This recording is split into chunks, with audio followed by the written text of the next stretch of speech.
think I need to start off with a story and get something off my chest, Prongs. I get traded to the Flyers. My first game's in Toronto. You're there visiting, and you throw a wad of cash up on the board for the winner, right? We go out, lo and behold, I score the game winner there in Toronto, my first game for the Flyers. We come out, everyone's in a good mood, obviously, and they're going, hey, you got Prongs' cash. You took Prongs' cash. And I go look on the board, and it's gone, and we don't know where it is, and you're gone already to fly back to St. Louis. So everyone's like, oh, that's brutal. Fast forward a month, we're in St. Louis, you're visiting, same thing, money on the board for the winner. We lose in a shootout, and I'm heading to the bus, and I see that money on the board, and I think, hey, technically that's my money. So I take it off the board and head to the bus, and I get back, and people are saying back in the room, Prongs is losing his mind, saying, who stole my goddamn money? So I don't know if it was deserved or not, but I took that. I gotta confess. Well, I'll live. and you know what? I guess, you should have told the guys they need to play better, not losing a shootout. Yeah, that's right. Well, I was a scratch there, so there's nothing on my shoulder. Hey, Prongs, does that mean Rosie's not getting any whiskey? No, we'll tighten him up with one. What do we got, Prongs? Some rye? Is it rye whiskey? We got 100% Canadian rye whiskey. It's my brother and I and our partner, Niagara Falls Craft Distillers, based out of Niagara Falls, Canada. 2 Canadian kids, trying to live out a post-career dream. So it's something that I've been talking to my brother about, trying to do something for a while now, and this opportunity got presented to us, and it just for us made a lot of sense. 2 Canadian kids built this from scratch. As longtime whiskey drinkers, we kind of knew what we liked, and we kind of took that base and then have built upon it. And we're excited. We're getting a lot of good reviews with the flavor profile and how it presents on your palate. And then obviously it's at a great price point for everybody to be able to afford it. So we're excited to bring it to market. We're excited to get to Canada finally. It's been a long time coming, and we'll see people hopefully Thursday when we launch at the LCBO on Front Street. Yep, Union Station 1. I was going to ask too, like, how do you even start a venture like this? Like, are you and your bro just like gooned up on a night, and you're like, you know what, this would be a good idea? Believe it or not, no. This one actually was not, I wouldn't say premeditated, but we'd actually had conversations about what would make sense, what could we have fun with, what's going to be a good venture. And I think as we looked at the space, there's not a lot of Canadian whiskeys in the market in the US, and there's obviously a lot in Canada, but that we could use some branding, some name recognition, and then get to market. And if you got a good product, as long as you get distribution, you should do well. So it's just a matter of us getting it into the right hands, getting it into for people to try. And so far we've had great response to those that have tried it. So I'm not sure if this has changed since your playing days, but did you have a favorite spot when you were in the National League and you'd pop into Toronto? Not really.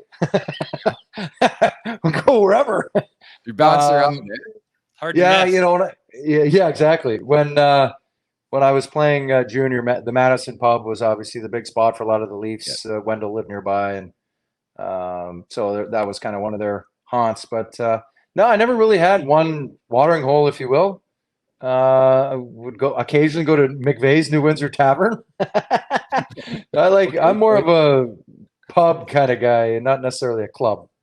I like it. Prongs, we were just talking before you came on about putting Auston Matthews on the penalty kill right now. What's your take with all your experience on putting like a star player, high offense guy on the penalty kill? Are you for that, or do you see the benefit? I get what they're trying to do, and they're probably trying to add more minutes, get them more involved in the game. Depending upon what the penalties look like, a lot of times a player like that might be sitting on the bench for a long time. Yeah. I don't have a problem if you maybe put them at fourth PK unit. They're not going to get a lot of time, but if you take a penalty after penalty after penalty, and it doesn't happen that often, but if it does, you have the ability to maybe throw them out there. I don't like star players being focal points of a PK unit. somebody's going to argue, well, Patrice Bergeron, but that's his role. That's his job. He's a defensive specialist. Yeah. He's going to provide some offense, but he's not, running the PP and scoring 60 goals and doing all that stuff. That's his main role. I think if you're looking at this particular situation, you want him fresh. You want him 5-on-5, controlling play, fresh, dominant, using his speed, and then obviously PP. What I think happens is if you don't play him on the PK, you have to give him more minutes 5-on-5, and you have to maybe double shift him in certain situations and get him out there more often to counterbalance that. And he should be playing based on, he might not play as much as McDavid, but he should be playing at least 24 minutes a night. Yeah. On average. Some you're going to play more depending upon the PP, but some you might play a little bit less depending upon the opposition and matchups and things like that. But overall, he should be leading their team in minutes outside of any defenseman, maybe Morgan Riley or somebody like that. Well, that's exactly it. I think we're losing sight of what a penalty kill is. And you can speak to this, obviously, is like last time I checked, you're killing a penalty. If you're looking for offense, aren't you looking at it the wrong way? 100%. If you're trying to score goals on the PP or on the PK, some teams are really good at it and they have a good system and they can create offense, but they also give up a lot too. There's a balance here of wanting to kill, and the top PK teams in the league are not necessarily trying to score goals. They're trying to kill it, and they're trying to get their 5-on-5 units back. And then hopefully they get a couple calls and they get on the PP. I have yet to see a top PK unit provide a great amount of offense. They might do it because they're frustrating the opposition, and they start taking chances. They start, trying to throw stupid seam passes or trying to, do spinoramas in the defensive zone. And all of a sudden it goes the other way and you got 2-on-1 after 2-on-1 and things of that nature. But if you're trying to generate just straight up offensive attack from killing a penalty, you're probably looking at it the wrong way. Yeah.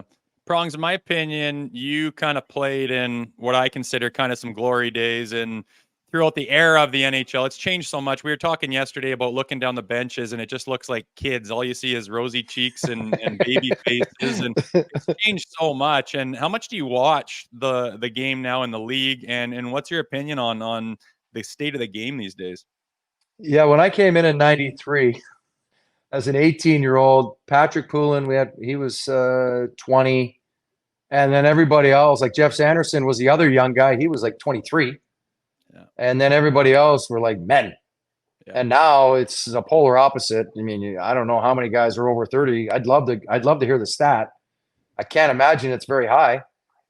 Just with the way that teams have rolled over, obviously with the salary cap and entry-level contracts and all that. Those players need to be playing earlier in their career. And I think you see young players get flushed through the league faster. They're not given a chance because of that entry-level contract and being forced to play. You get 19, 20, 21-year-olds kind of thrust into, all right, we can either have an entry-level guy or we can pay this guy $1.5 million. Let's go with the entry-level guy, save a little bit of money.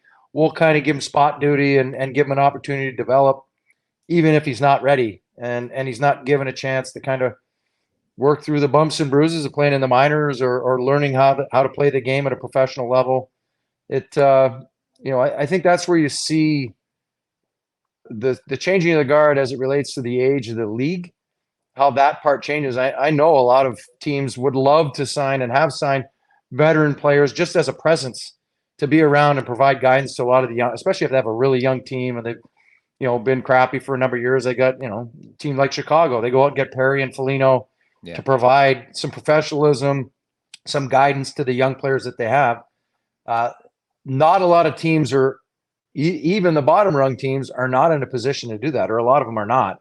And I think you need to have those guys to provide tradition of the league, but then to help guide and steer these young players and teach them how to be true pros and teach them, how to handle pressure, how to handle the media, how to prepare for games, how to practice properly and train, and all those things that a lot of these young kids have. They got 10 coaches. They got a nutritionist, a skating coach, a stick handling coach, a shooting coach, all that kind of stuff. And I think they are extremely talented, but the hockey sense side of the game and the understanding of what's necessary and how to read and react throughout the course of a game sometimes gets lost.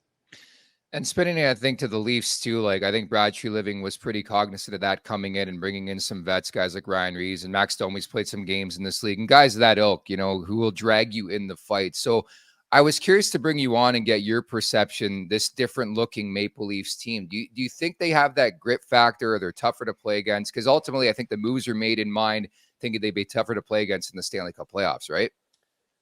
Yeah, I think up front they will be. I still think on the back end they need to provide a little bit more grit. They've got mobility, they got puck movers, they have that side of it. You know, I think they just need, and I'll call them a shutdown D, but they need a really solid defensive defenseman to pair with a Morgan Riley or a John Klingberg to really get the most out of each player. You know, where you know, as a defensive defenseman, a lot of times you have a whoopee in your partner where you get him the puck and he makes a play and he jumps in the attack, and you can kind of filter underneath and kind of provide the back end support that they need. You kind of need that 1A, 1B type of attitude, I think, on the back end. I think health will play a factor on the back end for them, being a softer defense core, if you will. If they get into one of those dog fights and you get Reeves running around, well, what's going to happen on the other end? And so it's give and take. And so I like their team. I like, obviously, they've got a lot of star power. They got a lot of firepower. I still think, you know, and it's going to be the same question until they actually do it. Can they finish it off? Can they, you know, is the goaltending going to be as solid? Pretty good year last year. Is that going to hold up? Is he going to have that same type of year? I mean, arguably you could look at it and go, well, he kind of was his career year. Is he going to be able to do that again? And on and on. So as many check marks that they get, there's also a lot of X's and question marks. So, it's the same. It seems to be the same old every time. Like, here we go again. Everybody's like, okay, they got a great team, but you got to wait all the way to April to figure out if they can really do it or not. For sure. With that thinking in mind, Prongs, what's going on lately? I've seen you on TV a little bit. You're around. You got some whiskey stuff going on. Do you ever think about getting back into the league and maybe a management role, GM, take the reins of a team? Does that ever tickle your fancy? Is someone still paying you, by the way? No, I finally got off the payroll, which is sad. But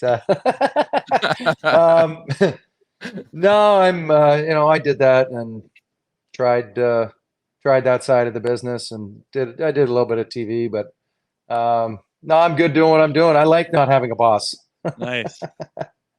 No, you've been crushing it, man. We've been seeing you all over TV here in Canada. I was going to ask you too, as you know, the NHL All-Star Games in Toronto this year. You have a moment that lives in infamy of All-Star Weekend back in Los Angeles. Your crushing blow on Justin Bieber. If you had a chance, would you do it again in Toronto this year with Bieber? I haven't skated. Believe it or not, that is the last game I skated in. No way. Here it is. Yeah. I mean, it's a funny story. There's a camera guy there. I didn't even know that camera guy was there. I was chirping with him the whole game. And then he came in the corner. I'm like, oh, you have no idea. What are you thinking? Then no, it's funny. My wife ran into him like a year later out in Southern California, and they had a chuckle about it. But yeah, I don't know. I got a knee replacement, and I've never, to be honest with you, I haven't even gone on the ice since I had this. So I don't know if I could even do it, to be honest. But maybe if I get another crack at him. You went out on top, and I can set that up, by the way. So we'll see if we can get you out for the Celebrity Classic at All-Star Weekend. It's going to be a lot of fun. Before we wrap, we want to get to a listener question. We're live on YouTube right now. We have our listeners chime in with questions. Mr. P-Mail Bacon asks what your favorite hit you delivered of all time was. You have one? Oh, man. Oh, I don't know. First off, I don't know if I can remember. I don't know. That's a good question. I've never really thought about it that way. There's probably about 5 hits that people love seeing me get smoked in. One is the Bufflin hit that was interference. The other one, I got smoked by Ethan Moreau one night in Edmonton when I was playing in St. Louis. Turn of events, I don't know. Somehow our centerman got out of his way as he was steamrolling straight at me. Let's see who else hit me hard. Dallas Drake hit me hard one night. He's probably arguably the size-wise probably the hardest hitter, body checker in the league at the time. Who else? Owen Nolan hit me hard one night. The hardest I've actually the hardest I've ever been hit, and you would never know it, is Glenn Murray hit me one year in the playoffs. He was in LA, I was in St. Louis. And I played against Muzz in junior and played against him all the way up. And he just kind of hit me, but somehow just kind of caught my jaw. It just looked like we both fell to the ground. I mean, I was out for like half a second, got up. You know, luckily we were right beside our bench. So I just got on the bench, and, you know, this is like 96, 97. And, you know, I was, you know, seeing stars and the two bright lights, and I'm like, yeah, I don't know. I don't feel good. And I'm like, kind of sat there for a second, and I got the tap. I'm like, all right, well, I sat back in the rocking chair for the rest of the game, and I had the two bright lights. So I just kind of tucked my head down, and I didn't kind of jump in the attack or do anything. And, you know, it's moments like that. You know, you look at the game now and kind of where we are with respect to concussion protocols and things like that. I mean, back then there just wasn't anything, you know, it was, I had a stinger, I had, you know, all the different terminologies that we've heard, and now kind of where we've come and where we're at with respect to head injuries and trauma and things of that nature. It's, you know, it's obviously gotten to a lot better place. And, and the other hit, I got smoked from behind by Teemu Selanne in the Olympics in 2002 in Salt Lake. I had a 10-stitch gash right here. Really? If you find the picture, the glass separated, and you could see half my head like in the in the partition of the glass. There's got to be a pic of that. But again, no penalty. It's funny how there's no penalties on me, right? Still complaining, Prong. Still trying to get a call, Rosie. Oh, yeah, it never ends. Hey, Bronx, I don't know if you saw that to wrap. We had that picture up of Rosie hitting you when he was with the Leafs. Right there, yeah. I think after that. That could have been preseason. I remember just running around like a moron going, oh shit, this is Pronger. But I think I may have chopped in the back of the leg after that. I just acted like it didn't happen.